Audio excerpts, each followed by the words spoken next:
Ils étaient en première ligne pendant la crise sanitaire, 3 mois de travail ininterrompu au service de la société.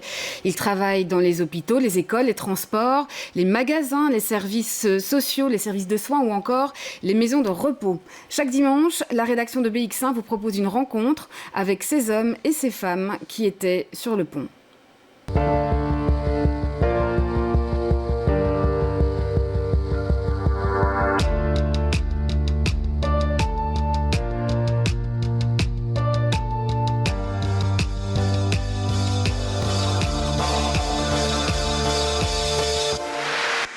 Bonjour à toutes, bonjour à tous, soyez les bienvenus dans ce nouveau numéro de Sur le Pont. Aujourd'hui, retour sur le quotidien des maisons de repos, les résidences pour personnes âgées qui ont connu une véritable catastrophe sanitaire. Il est directeur de la maison de repos Le Val des Roses, la maison de repos du CPS de Forêt depuis octobre 2019. Bonjour Leslie Morels. Bonjour. Elle est directrice de la maison de repos Albert de la Tour, celle du CPS de Scarbeck, et cela depuis 25 ans. Bonjour Pascal Wouters. Bonjour. Alors avant de commencer, avant de replonger avec nos archives dans ces 3 mois de crise, aujourd'hui, comment vous sentez-vous ? Fatigué. Je pense que c'est un peu le sentiment général dans le milieu. Ouais, Leslie Morels, pareil ? Idem, très fatigué. Très fatigué, on sent le contre-coup. Ouais, une forme de soulagement aussi quand même ? Oui. On déconfine finalement, mais en même temps, c'est un grand stress aussi. Allez, on commence tout de suite. On se replonge ce 11 mars 2020. La décision est prise de confiner les maisons de repos, en tout cas de suspendre toutes les visites. Regardez cet extrait d'un reportage de Camille Tanquin et Frédéric Dehainaut. Il n'y a plus de visites jusqu'au 31 mars. Et oui. C'est normal. Si vous avez, si maman a une tablette ou quoi, ou nous, on peut essayer de la mettre en communication. Oui. On peut l'amener devant un ordinateur et que vous communiquez avec elle comme ça. Hein. Le discours est le même pour tous les visiteurs. Depuis ce mercredi, aucune visite n'est autorisée dans les maisons de repos jusqu'au 31 mars. Il y a beaucoup de personnes qui viennent visiter tous les jours ici, leurs parents. Mais tous les jours. Alors pour eux, c'est pas facile. Alors Pascal Wouters, on a entendu déjà ses premières réactions, notamment d'une personne, d'une proche, d'une résidente. Comment ça a été reçu chez vous, à l'intérieur de la maison de repos, lorsque cette mesure a été annoncée ? On est donc le 11 mars. Ça a été un peu difficile pour tout le monde. Effectivement, comme dit la dame dans le reportage, on a des familles qui viennent quasi tous les jours. Donc je pense particulièrement à une résidente qui a eu beaucoup de mal parce que son fils venait la voir tous les jours. Et donc on a été un peu considérés comme les mauvais, entre guillemets, parce que du jour au lendemain, on a fermé la porte. Mais voilà, on n'avait pas le choix. Mais ça a été effectivement difficile. Donc on a dû prévenir tous les résidents, prévenir toutes les familles que les visites étaient interrompues. Donc c'est vrai que ça a été compliqué.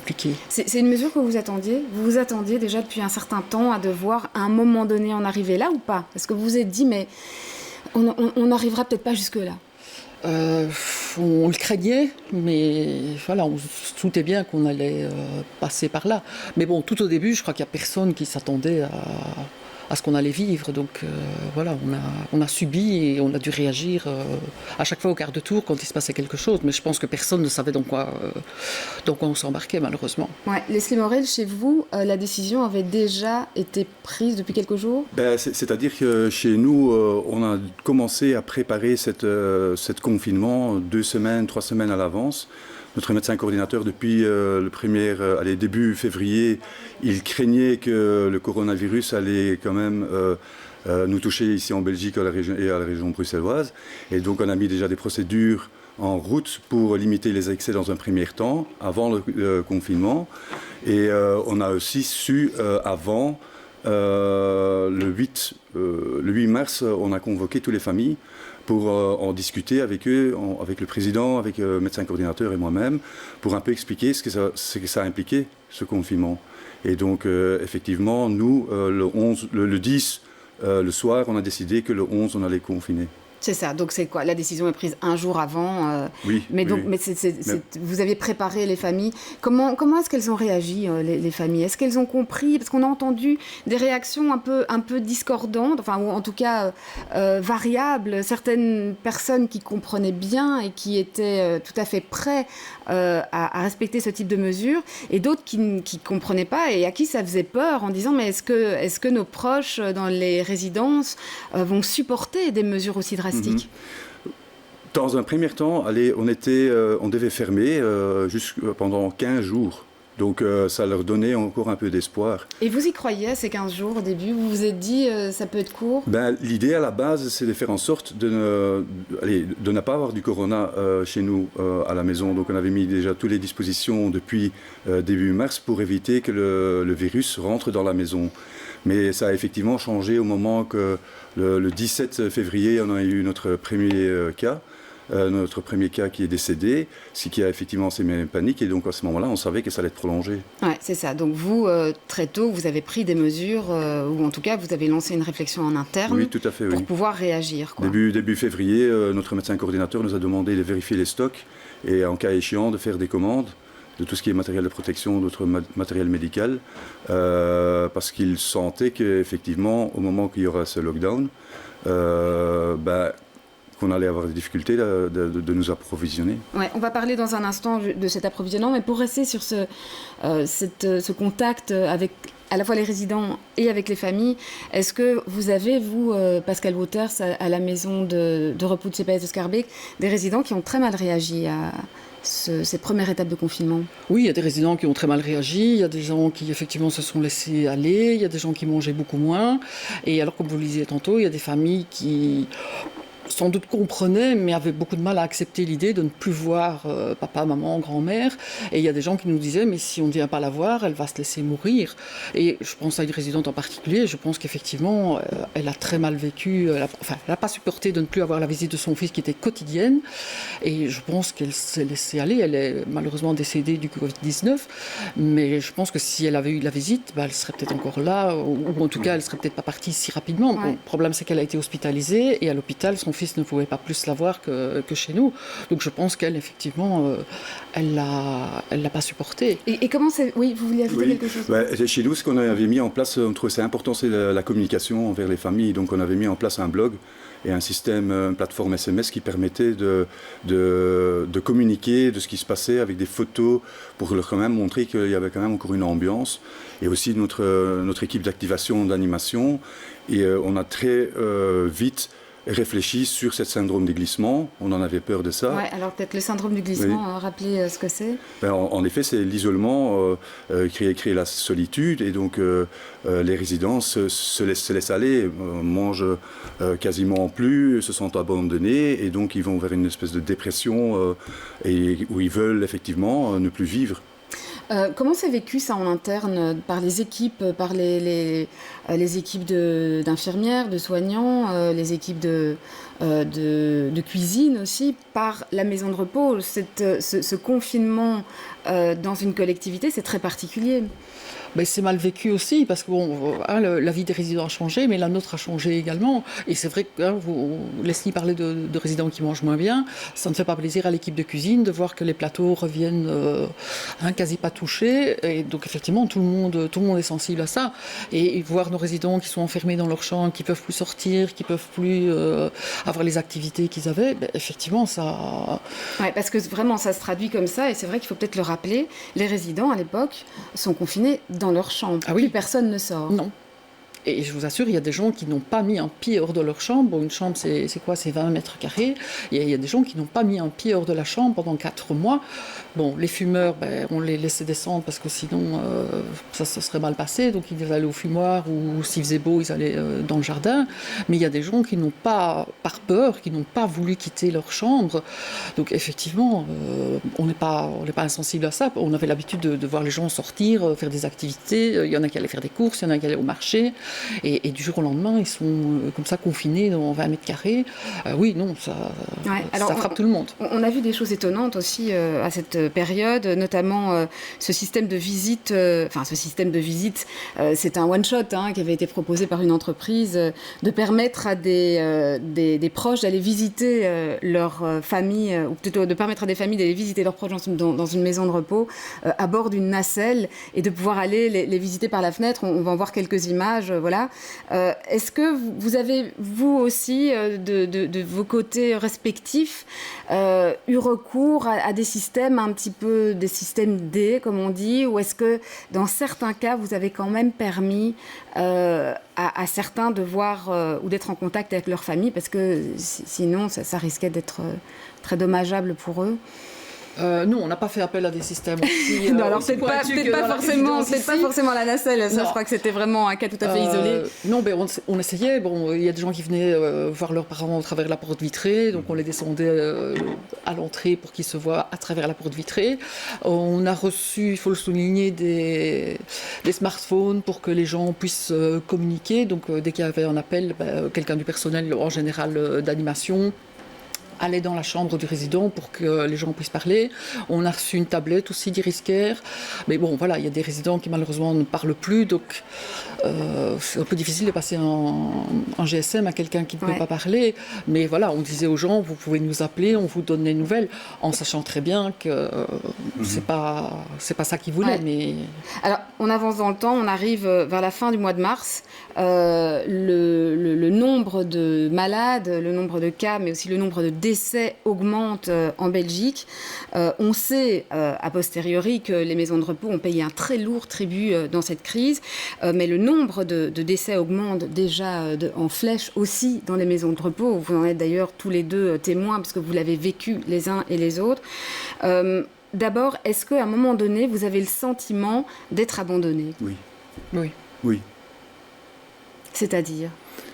C'est-à-dire, c'est que jusqu'au fin mars, les résidents ne pouvaient pas être hospitalisés ni testés parce qu'il n'y avait pas de test pour les maisons de repos. Et c'est vrai, j'ai vraiment eu le sentiment qu'on n'était pas prioritaire. J'avais l'impression de courir derrière les faits. Et que les mesures qui étaient mises en place, qui étaient bonnes, comme la livraison de tout ce qui est protection individuelle, venaient un peu trop tard, ne venaient pas à temps dans notre cas en tout cas, et heureusement qu'on avait quand même un stock suffisant pour pallier à ça. Pascal Wauters? Nous, on n'avait pas le stock, malheureusement, donc effectivement, on a... Donc vous n'aviez pas de matériel? Non, bon... Pas de masques? Pas les de masques blouses. FFP2, honnêtement, moi, je n'avais pas ça en rayon parce qu'on n'a jamais utilisé ça depuis 25 ans de métier. Oui, les maisons de repos n'avaient pas, historiquement, n'avaient pas de raison de s'équiper de ce type de matériel? Les masques FFP2 non plus, ça on n'avait pas. Les blouses, c'était limite. Mais... il y avait pénurie partout, donc tous nos fournisseurs, on n'a pas arrêté de leur demander, mais il n'y avait pas. Et donc, bon, chez nous, il y a des personnes qui se sont arrangées pour qu'on puisse commander du matériel en Chine ou des choses comme ça. Donc voilà, on a fini par recevoir ce qu'il fallait, entre guillemets. Mais voilà, ça a mis du temps. Et donc, effectivement, il y a eu des gros soucis par manque de matériel. Avec des conséquences aussi sur les équipes. Sur les équipes de prise en charge, sur les équipes de soins. Ça veut dire quoi? Un absentéisme qui augmente? Oui, malheureusement, il faut dire les choses, oui. Il y a eu quand même beaucoup plus d'absentéisme pendant ces 3-4 mois-là que d'habitude. Bon, il y a des gens qui ont été malades, effectivement, et il y a des gens qui ont eu peur aussi. Donc, oui, par absentéisme, évidemment, j'entendais par là des gens malades, du personnel qui se retrouvent écartés. Oui. Et ça veut dire qu'on doit travailler face à une situation d'urgence et de crise, mais avec un personnel réduit. Effectivement, comment on fait dans des situations comme ça? On avait l'impression d'être les pompiers en pyjama, donc c'est comme ça que je le vois. Mais on a heureusement la chance d'avoir quand même un encadrement du personnel supérieur que peut-être dans le privé. C'est vrai, c'est souvent reproché par rapport aux services publics ou les maisons de repos de services publics, mais heureusement qu'on avait ça, parce que sinon on aurait peut-être dû l'armée aurait dû intervenir ou ou de la protection civile. Comme elle est intervenue en effet dans certaines maisons de repos. Oui. Ça n'a pas été votre Non. cas les uns les autres. Non, à un moment on en a parlé, mais on ne l'a pas fait. Bon, nous on a quand même fait appel beaucoup à la société d'intérim avec laquelle on travaille.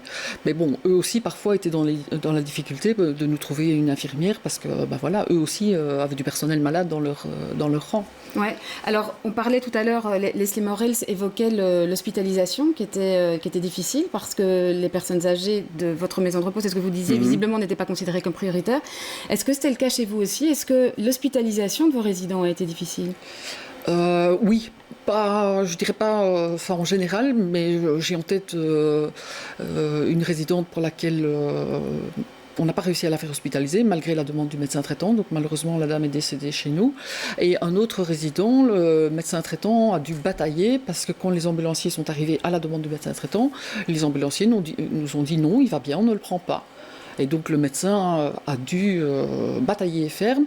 Et finalement, elle a eu gain de cause. Le résident a été hospitalisé, mais pas dans l'hôpital qu'elle aurait souhaité voir accueillir son patient, mais le médecin a dû vraiment batailler parce que c'était quoi en fait? Est-ce qu'on vous a clairement dit qu'on n'hospitalisait pas les personnes au-delà d'un certain âge ou qu'on laissait la priorité à d'autres? Je ne pense pas que ça a été dit aussi clairement, mais en tout cas, voilà, les ambulanciers nous ont dit, et j'étais présente dans la chambre, donc j'ai vraiment entendu, non, il va très bien, alors que le médecin nous avait demandé d'appeler. Ouais, donc vous, Leslie, je vois que vous faites oui de la tête. Oui, on a très bien senti demander directement l'âge du résident qui devait être hospitalisé, et on a eu aussi quelques fois que les ambulanciers sont venus et ils ont dit on ne prend pas, c'est pas prioritaire. Ouais, donc quoi, vous avez eu le sentiment en fait que une espèce de prise de conscience de la manière dont les personnes âgées sont considérées aujourd'hui dans la société, ou c'est allé trop loin de dire ça? Non, je pense que c'est pas trop loin. Effectivement, on nous reproche souvent les maisons de repos, ça coûte cher, et oui, je pense qu'effectivement il faudrait peut-être revoir aussi l'idée, la mentalité, la façon dont on accueille nos aînés, parce qu'effectivement, on n'est pas très considéré. C'est vrai qu'on a beaucoup parlé des maisons de repos pendant cette crise sanitaire. Malheureusement, c'était pas en de bons termes, mais oui, je pense qu'il faudrait peut-être revoir la façon dont on prend en charge nos aînés. Ce qui me fait mal au cœur, c'est que finalement, ce sont des résidents qui ont vécu la Deuxième Guerre mondiale. Pas mal de ces résidents, ils se sont battus pour notre liberté, pour ce que nous on a, le système de sécurité sociale aujourd'hui. Et finalement, il faut constater que ils sont mis de l'équerre. Et ça, je trouve personnellement très très dommage. Et vous me disiez aussi, Pascal Boters, que ce qui était difficile à vivre au sein des maisons de repos, c'est que ces résidents, pour ceux qui sont décédés du Covid, chez vous, il y en a eu... c'est difficile évidemment d'avoir des chiffres exacts parce que on a eu pendant la crise, donc à partir du 17 mars jusqu'au début mai, 21 décès, dont 8 étaient positifs. Et les autres, on ne sait pas. Et donc 2-3 personnes qui ne devaient pas mourir. Ils pouvaient facilement encore vivre 2-3 ans. Si elles avaient été pris en charge, si elles avaient été prises en charge. Ou pas attraper le Covid. Ouais. Et chez vous, Pascal Boters? Oui, on a aussi une quinzaine on a eu 15 résidents décédés du Covid. Ouais. Ce que vous me disiez, c'est que c'est souvent des personnes que vous connaissiez depuis longtemps, évidemment. Ah oui, on a perdu un résident qui était là depuis l'ouverture de la maison de repos, donc ça faisait 25 ans qu'on voyait ce monsieur. Et moi, ce qui m'a fort frappé, c'est qu'il y a des gens qui sont partis vraiment très très vite. Ils étaient malades et 24 heures après, ou même 12 heures après, ils étaient décédés. Donc c'était difficile pour nous aussi. Ou ils étaient en bonne santé, vous voulez dire, et puis 24 heures plus tard, ils étaient décédés. Je pense à un monsieur, il est parti à midi sur la civière, on lui a parlé, on lui a dit allez, vous allez revenir bientôt, et à 23h on nous appelait qu'il était décédé alors qu'il nous parlait sur la civière en partant. Donc, c'était difficile pour nous parce qu'on n'avait pas le temps de se retourner et quelqu'un à qui vous parliez qui était encore relativement bien, le lendemain matin vous arriviez, on vous disait qu'il était décédé, donc oui, c'était difficile. Ouais, alors en plus, chez vous au Val-des-Roses à Forêt, vous avez perdu une aide-soignante qui est décédée du Covid. Oui.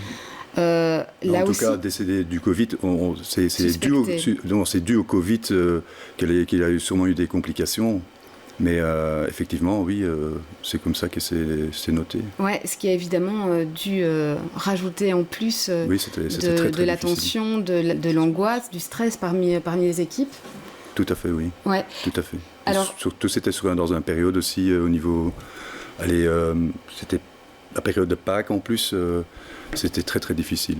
Ça, j'imagine bien.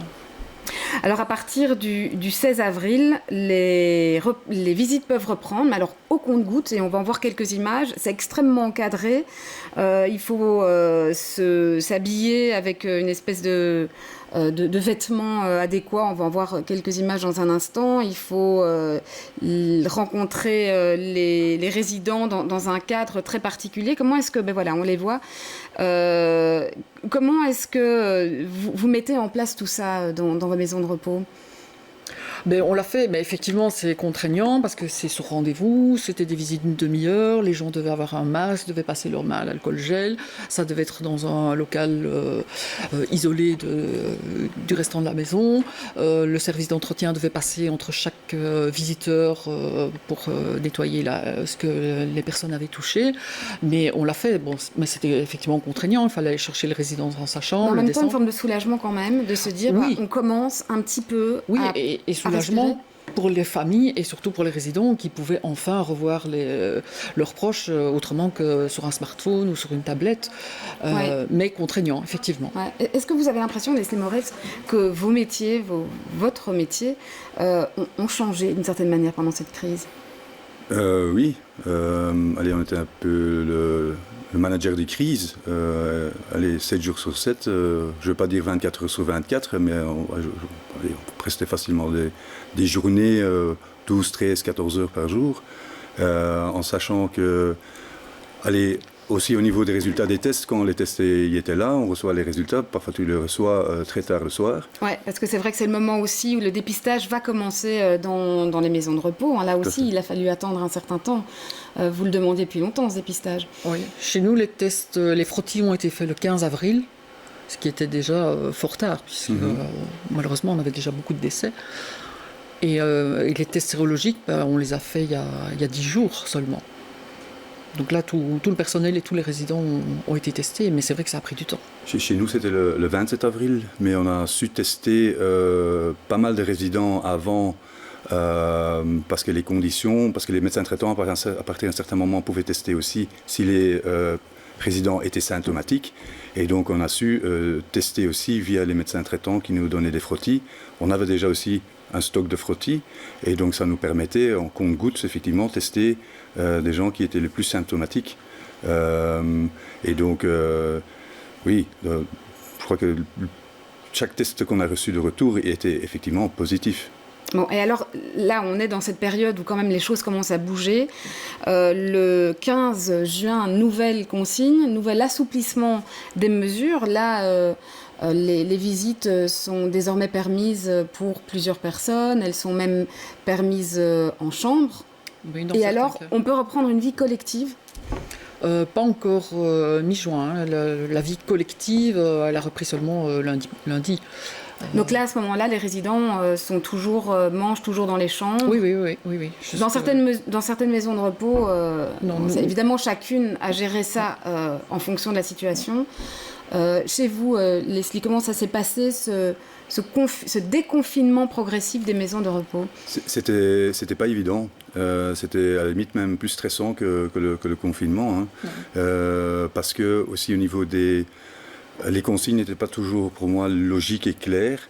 Et tout dépend de l'organisation dans la maison. Donc effectivement, à partir du 15 juin, on a pu organiser des visites en chambre. On a plus ou moins 13 visites par jour, mais il fallait aussi avoir quelqu'un qui puisse organiser ça, parce que ce sont des visites qui sont aussi encadrées, donc les gens doivent respecter le fait qu'ils puissent être là 1 heure en chambre, et de faire en sorte, pour avoir une certaine équité avec le reste des familles, qu'on puisse l'organiser d'une façon ou l'autre. Mais c'était pas du tout évident. Alors il nous reste peu de temps parce qu'on arrive au bout de cette émission. Pascal Wouters, comment vous voyez les choses maintenant ? Ben, comme Leslie disait, effectivement, on déconfine de plus en plus, mais moi, personnellement, je suis inquiète. Et lundi, quand on a rouvert, quand on a ouvert les portes, les résidents peuvent sortir. Donc, voilà, ils croisent des gens dans la rue, dans le métro, dans le bus, dans les magasins. Les familles reviennent à des rythmes plus ou moins normaux, entre guillemets. Donc, moi, personnellement, ça ne me rassure pas beaucoup. Bon, on entend beaucoup parler de deuxième vague. Et est-ce que vous êtes prêts pour cette deuxième vague ? Est-ce que vous avez pu vous préparer ? Ben, de fait, oui, puisqu'on l'a vécu. Bon, du matériel, pour l'instant, on a stocké une grosse partie. D'ailleurs, ça nous est demandé aussi par l'inspection de prévoir ça. Au moins, les équipes, psychologiquement, est-ce qu'elles sont prêtes ? Je pense pas, parce que les gens qui ont traversé tout ça, ils sont épuisés, comme on disait au départ. Mais au moins, on sait ce que c'est. Ce sera l'avantage. Non, je crois aussi psychiquement, on est fatigué, on est épuisé, on n'a pas eu le temps de se reposer et on commence à sentir le contre-coup. On commence à le sentir, donc si on a ça, plus potentiellement qu'une canicule, donc ça va être très très très dur. Eh bien, merci à tous les deux d'être venus vous livrer et d'être venus nous donner votre témoignage. C'est la fin de cette émission. Prochain rendez-vous de Sur le Pont, dimanche prochain.